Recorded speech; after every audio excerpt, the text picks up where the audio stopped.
আর পুরাতন ফ্যাসিবাদকে আপনারা আঁকড়ে ধরবেন, স্বৈরাচারী কায়দায় দেশ চালাবেন। কিন্তু মনে রাখবেন, এই 5 বছরের সরকারি শেষ সরকার হবে না। সংবিধানকে রচনা করা হবে, যেখানে যেখানে যা সংস্কার দরকার, সংস্কারের মাধ্যমে এই সংবিধানকে গণতান্ত্রিক করা হবে। কথা ছিল বাংলাদেশে যাতে আর স্বৈরাচার এবং ফ্যাসিবাদ ফিরে না আসে, সেই ব্যবস্থা নতুন সংসদ সদস্যরা নেবেন। এই গণভোটের পক্ষে বর্তমান মাননীয় প্রধানমন্ত্রী তিনিও হা ভোটে ভোট দিয়ে দেওয়ার জন্য বলেছিলেন, তার দল বলেছিল, এবং এখন তারা বলতেছেন যে এটা সংবিধানে নাই, এটা সংবিধানের সাথে সাংঘর্ষিক, এটা ওটা।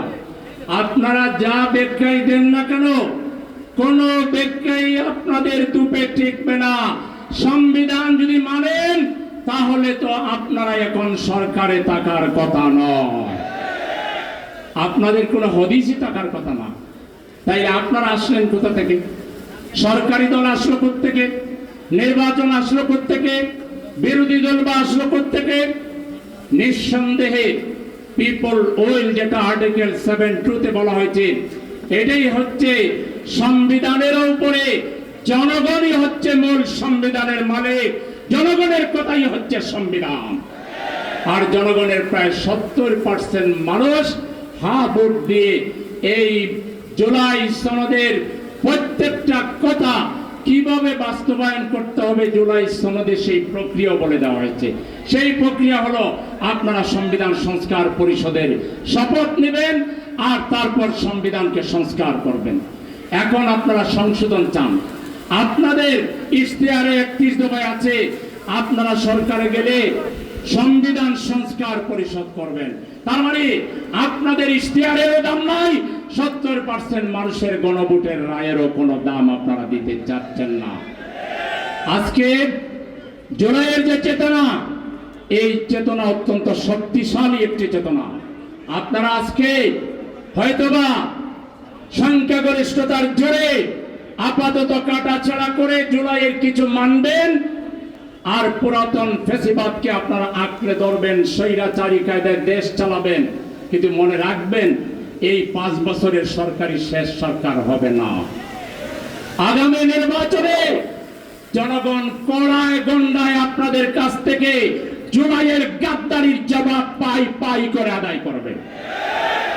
এবং এর সবচেয়ে বড় খেসারত দিতে হবে বিএনপিকে। বাংলাদেশের ইতিহাসে এত বড় জনঐক্য, বাংলাদেশের আবাল বৃদ্ধ দল মত জাতি ধর্ম বর্ণ নির্বিশেষে দেশকে স্বৈর শাসন মুক্ত, সংবিধানকে গণতান্ত্রিক করার, ফ্যাসিবাদ মুক্ত বাংলাদেশ করার যে ঐক্য, এর আগে কোন সরকার এই ম্যান্ডেট পায় নাই। আপনারা সেই গণরায়ের মাধ্যমে এটা পেয়েছেন। পৃথিবীর 26টা দেশে গণভোট হয়েছে, বাংলাদেশে এর আগে আরো 3 বার হয়েছে, এটা নিয়ে 4র্থবার। গণভোটের রায় কার্যকর না করার কোনো ইতিহাস নাই। বিএনপির ইতিহাসে যত ভুল করেছেন, সকল ভুলের পাল্লা যদি এক পাল্লায় তোলা হয়, এই জুলাইকে না মেনে ভাওতাবাজি প্রতারণা করার জন্য আপনারা যে কত বড় ক্ষতির সম্মুখীন হবেন, ইতিহাসই সেটা বলে দিবে, সময় সেটা বলে দিবে। এই জন্য আপনাদের যা খুশি তাই করেন। আমাদের মাননীয় বিরোধী দলের নেতার নেতৃত্বে পার্লামেন্টে বারবার আপনাদেরকে বোঝানোর চেষ্টা করা হয়েছে, প্রাইভেট টেবিলে বোঝানোর চেষ্টা করা হয়েছে। সারা দেশে বিভাগীয় সমাবেশ হচ্ছে, আগামী 25 তারিখ সিলেটে আছে, সেখান থেকে আরো বড় কর্মসূচি আসবে।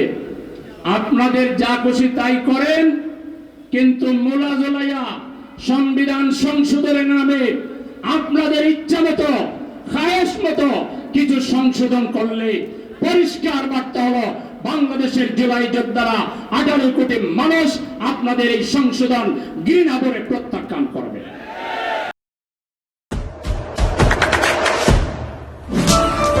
দেশে দেশে সবার সাথে দ্য নিউজ।